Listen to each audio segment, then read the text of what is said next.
Le jugement va tomber. Message du Père Tout-Puissant Yahuwah à son serviteur Byron Searle.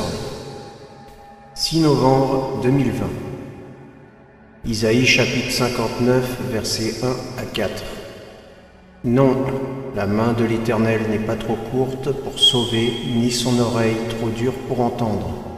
Mais ce sont vos crimes qui mettent une séparation entre vous et votre Dieu. Ce sont vos péchés qui vous cachent sa face et l'empêchent de vous écouter. Car vos mains sont souillées de sang et vos doigts de crime. Vos lèvres profèrent le mensonge, votre langue fait entendre l'iniquité. Nul ne se plaint avec justice, nul ne plaide avec droiture. Ils s'appuient sur des choses vaines et disent des faussetés. Ils conçoivent le mal et enfantent le crime. Mon fils, j'ai averti ce peuple bien des fois. J'ai souvent parlé à cette nation, mais personne ne m'écoute. J'ai sonné l'alarme à travers mes prophètes et à travers mes sentinelles, pour seulement me faire traiter de menteur.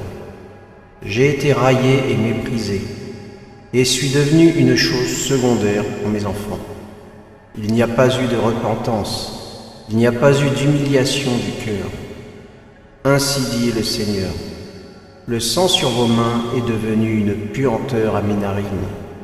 La noirceur de vos cœurs a créé un monde de péché et d'iniquité. Repentez-vous, j'ai crié, et pourtant vous, mes enfants, continuez à commettre vos péchés, comme si vous ne seriez pas tenus pour responsables.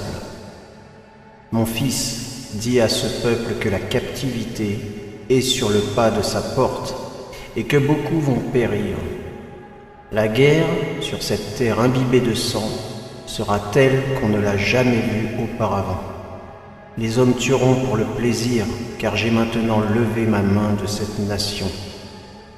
Mon fils, j'ai dit que j'emporterai toutes choses que mes enfants placent au-dessus de moi.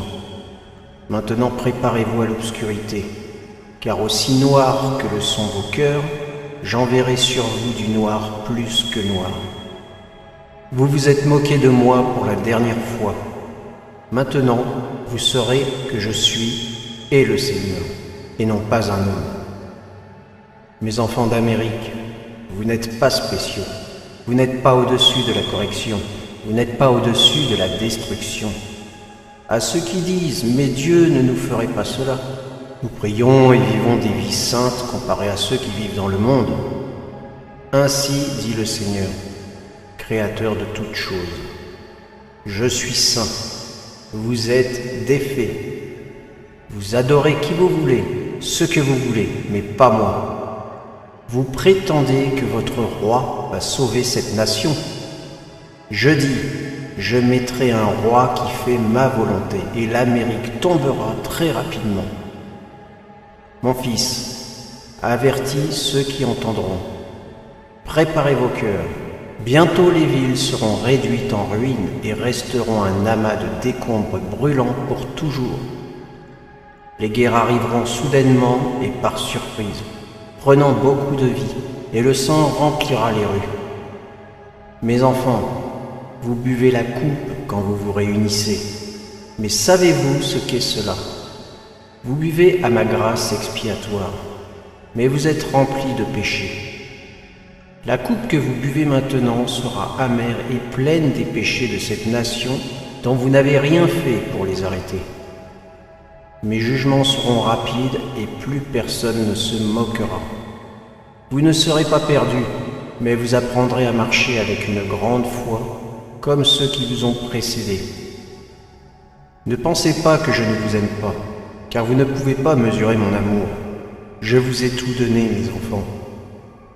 Mon fils, dis à mon reste ce que j'ai appelé, d'être préparé à ce que je les ai appelés à faire.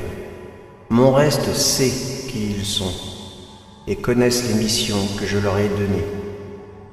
Soyez forts, mes élus, et restez dans la prière pour avoir la force. Les choses de ce monde sont en train de s'écrouler, et seuls ceux qui restent dans la prière et dans ma parole tiendront. Ne pensez pas que je prenne plaisir à détruire l'humanité. Cela me brise le cœur. Mais je ne peux regarder l'Amérique plus longtemps. car elle est imprégnée de sang et de méchanceté. Le jugement a été prononcé, et le jugement tombera. Repentez-vous maintenant, criez à mon Fils Jésus pour le pardon. Je vous aime tellement. Shalom, le Père.